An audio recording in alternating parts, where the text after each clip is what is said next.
lahat na nandito. Ganda ng katatay Digong ang boses. Na Ang ganda ng mangyari katawan. itong Hindi mataba sa TV lang mataba. ang Sa amin lang maisip. mataba. Ang ganda ng katawan.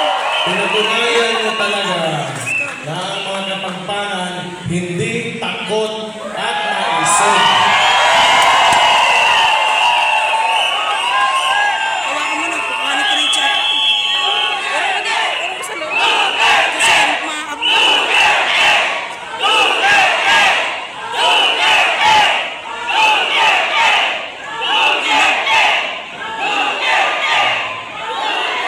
Ayan.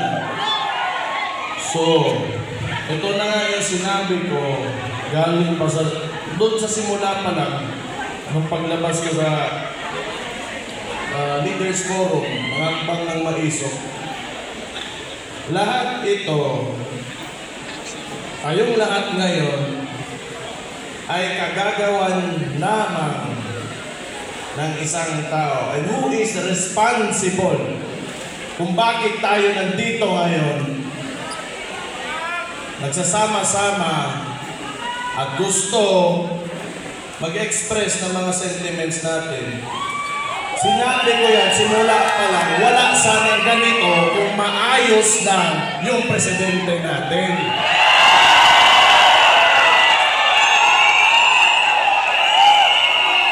Pero, nagulat ako ngayon kasi walang mga dump truck, walang mga dump truck.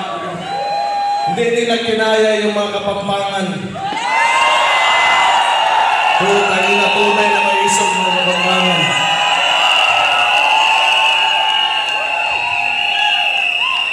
Pumunta kaming Dumaguete, bigla na may mga dump truck. Simple lang naman yung hinihingi namin. Hindi naman siguro lahat ng tao o may tao sa mundong ito na tama lahat ng ang ginagawa. Yung gusto lang natin is the right to express ourselves. At yun na lang yung hinihingi natin, ayaw pa. Baka ang sunod niyan, hindi na tayo pwedeng huminga. Ano bang problema talaga ng... It's a very confusing administration. Actually, sa totoo lang. Hindi ko maintindihan yung mga kilos o mga ginagawa. Parang ako mayor ako ng Davao. Ako si Sebastian Duterte, yung ayaw kilala ha. Ako yung mayor ng Davao.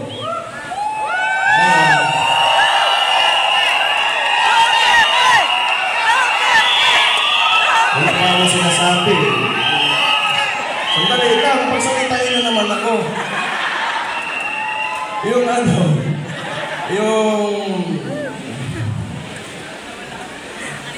ganito ha. Ako, local executive ako. Siyempre, alam ko yung concerns ng mga barangay namin, yung mga communities. Ang problema, dahil siguro, kasi nagsasalita nga ako, not really against, but I'm just pointing out, tinuturo ko lang naman yung mga kailangan ayusin.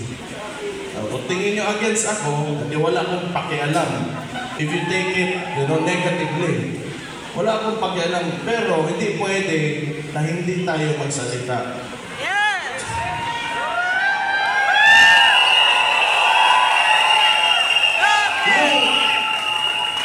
Hindi ito rule of a single person. It's demokrasya tayo eh.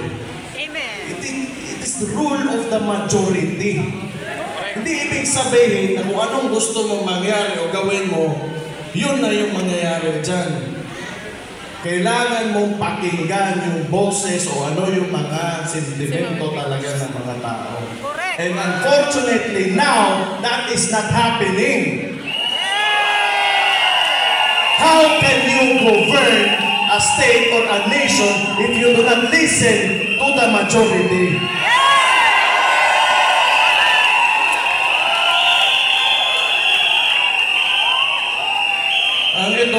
ang style nito, ewan ko lang. Pero, teorya ko lang. Palagay ko, siguro, ang iniisip nila, kasi matagal to nag-upo, yung pamilya nila 20 years. More or less 20 years yan. Yung tatay niya, nagkaroon tayo ng authoritarian regime. Siguro, may gusto talaga to na maibalik yon. Kasi sa ginagawa na ngayon, hawak nila lahat. Ito, mainstream media, wala na yan. Wala na yan. Lahat ng formula na ginagawa nila before, they are attempting to do it now. Yes! Oo, no trolls. Noon, siguro, 1970s, magagawa mo yan. Walang social media. And you know, mga tao, medyo mahirap yung connectivity. O ngayon, sinusubukan na naman nila ulit. Ang gusto niyan, monarkiya. Yung nagsimula talaga yan, yung hakbang ng maisog, pagkatapos nung people's initiative nila. Gusto nila ng charter change so that they can perpetuate their position hanggang sa kung kailan nila, sa pamatay na lang tayo naman. Ayaw lang bumaba.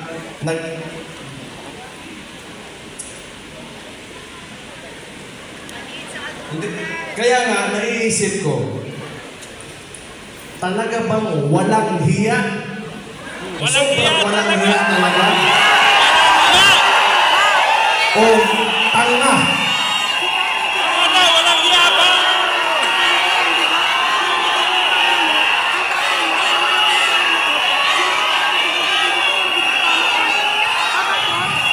Kung gusto nila na sila lang, sabihin na natin, marami namang paraan yan.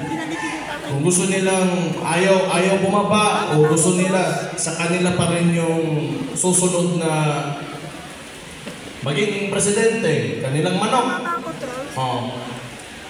O di, magtrabaho ka. Bakit mo utuhin yung mga tao, papipirmahin mo, tapos magbibigay ka ng ayuda na may mukha nyo pa?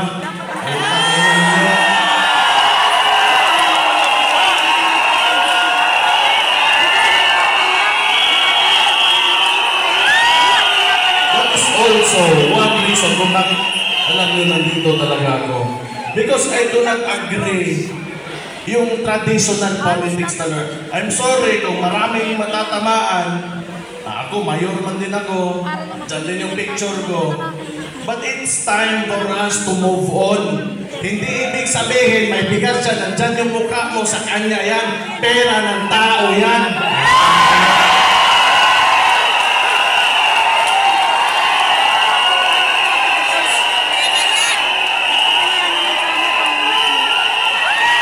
Alam nyo, pag lagi tayo nandito sa cycle na yan, yung mga practices talaga ng Philippine politics.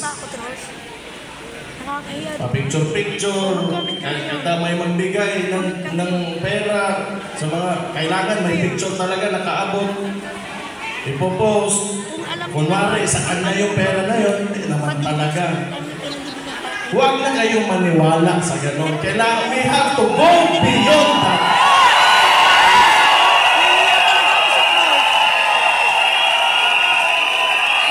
Pero kailan kami magtitiwala? Pero palagay ko ngayon, parang nahiya. Nawala na yung mukha ni... Nahiya rin. Meron din palang hiya. Kasi yung picture, napakalaki before, ngayon maliit na lang.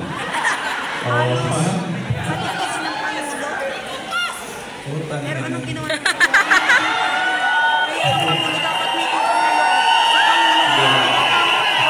Excuse me for my bibig ko. Ano lang yung expression? It's a frustration actually. That's why. Frustrated na rin kami! dapat matap. Ito lang talaga. Balikan ko sa People's Initiative. Tutuin mo yung mga tao. Kasi yung takbo pa ng... may Senate hearing man yun. Dahil 100%. Senator Amy Marcos was there. Nakita talaga, may findings talaga na nangyari yun. Na niloloko nila yung mga tao.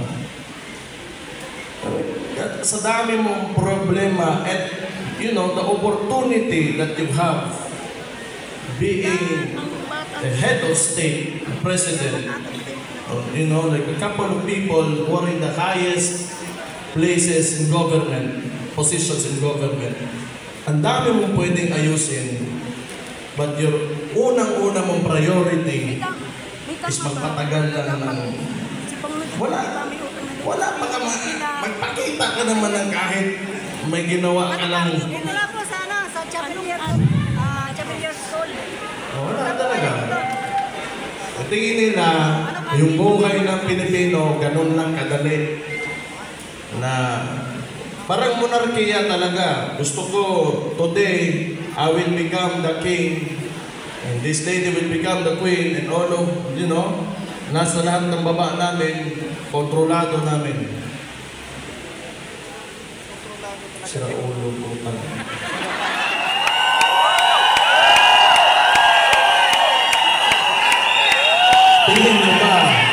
Tingin nyo ba normal yan? Kaya nga,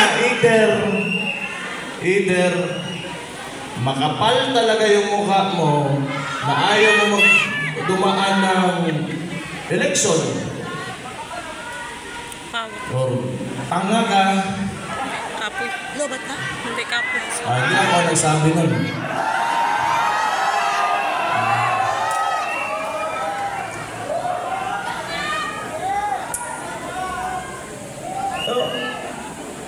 Tapos ngayon, siyempre pumalag yun kami.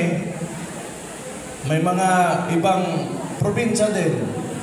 Yung si Governor Hubahib ng Davao del Norte. So, nagparali sa doon. Anong ginawa ng mga gago? Sinuspende. Actually, I'm really surprised kung bakit hindi pa ako suspended ngayon.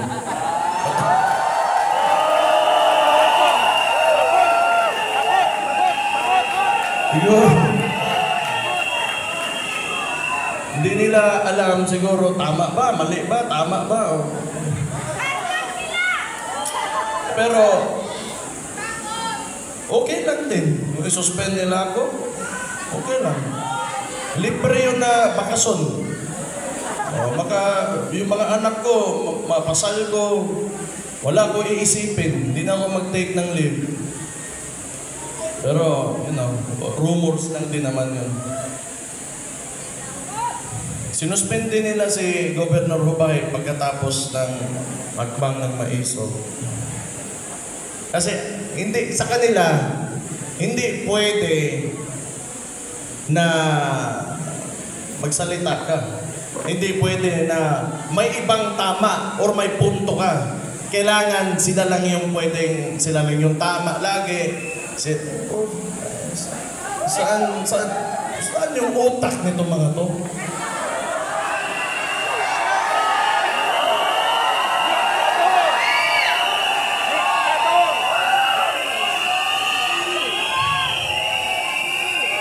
Pumunta kami ng Bulacan. Ang hakbang ng maisog, nag-attempt sa Bulacan. Hindi natuloy, ang dami nila exhibition, gamit pa yung mga tao sa gobyerno. Sa Dumaguete, it was the same thing. Pumunta kami ng hakbang ng maisog, andon, kasama si former President Rodrigo Roa Duterte. Nilagyan nila ng mga truck yung part kung saan dapat yung demonstration. So, bakit ganun ba kasupot talaga yung mga galawan ng mga to? Support! Hindi na lang pwedeng hayaan na lang. Maglaro lang kayo ng patas. So, matotal, wala man talagang masasaiyo ang lahat nitong mundong ito. Walang ganon. Walang ganon. Kung sabihin mo, napakagaling mo, may isa talaga, dalawang tao dyan na will disagree with you. And hindi pumapasok sa utak nila. Kaya nga, hindi ko sobrang extreme yung thought process ng mga tao na ito. Pagkatapos dumagete, so kailangan naming lumabas, lumipat, yung mga tao naglakad papunta sa ibang part kung saan tinuloy yung demonstration. So pahihirapan ka talaga nito nila. Pagkatapos naman, yung malala sa Tacloban, ginawa nila, naglagay pa rin ng ano.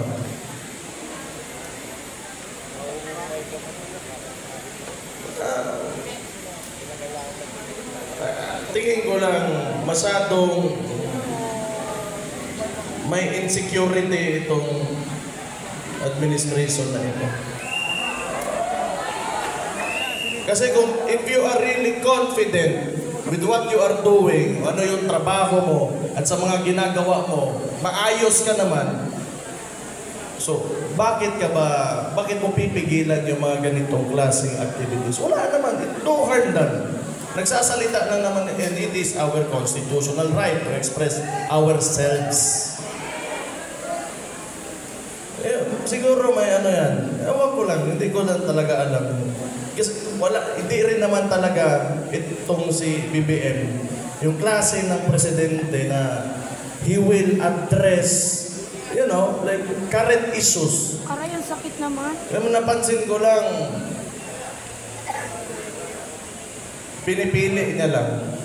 And it's, a lot of this, itong nangyari dito, alam ko yan, ay mayor ako. Isipin na lang natin, nasa isang barangay, may nangyayari na ganito. Then it will be my responsibility and part of my job. Kung tatanungin ko, what is the problem? Paano natin ayusin yung problema na yan? Paano natin para matapos na lahat at mapayapa tayo ang lahat. Pero wala akong makitang attempt talaga from this administration na gawin yon.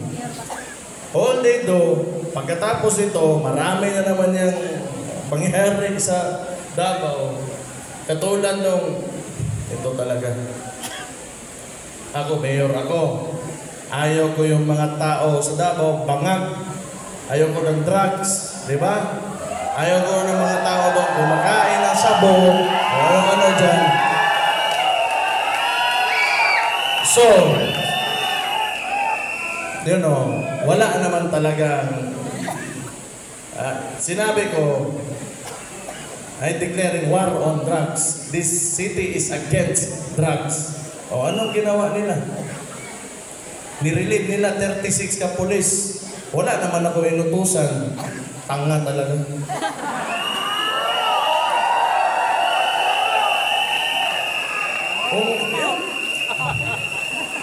Kaya nga, sobrang, it's really confusing.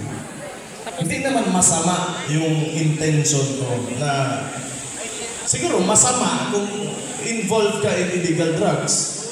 But, for the people na ayaw nila na kumain ng sabo yung anak nila, yung kapatid nila, ayaw nila mag-shrink yung utak.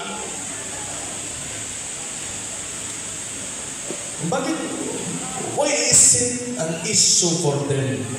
Itong DILG. Bakit ang dami yung maniobra para... Pakialam nyo ba kung yan yung platform ng Davao City? Ayaw namin talaga ng droga.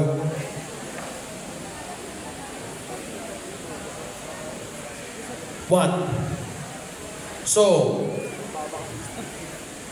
does it mean that you are supporting illegal drugs?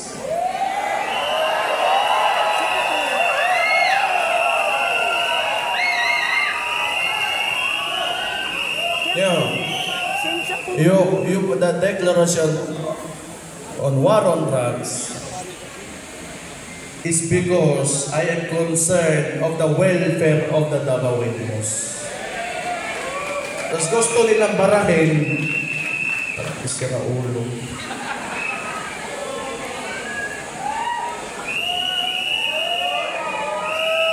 Ang daming, tapos, eto pa, ang nangyari doon, ang ginawa nila kang sa property ni Pastor Kibuloy.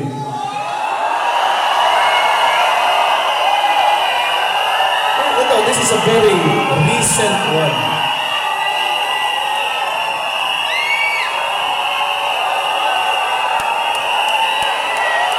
Makinig kayo. Dali lang.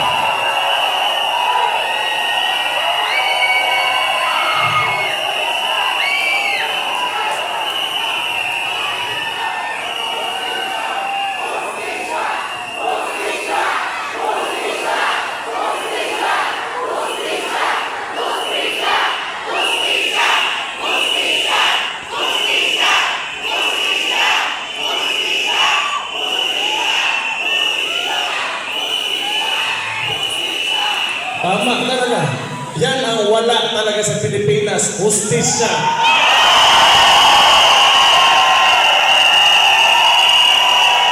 Mr. President, pakinggan mo yung mga tao mo.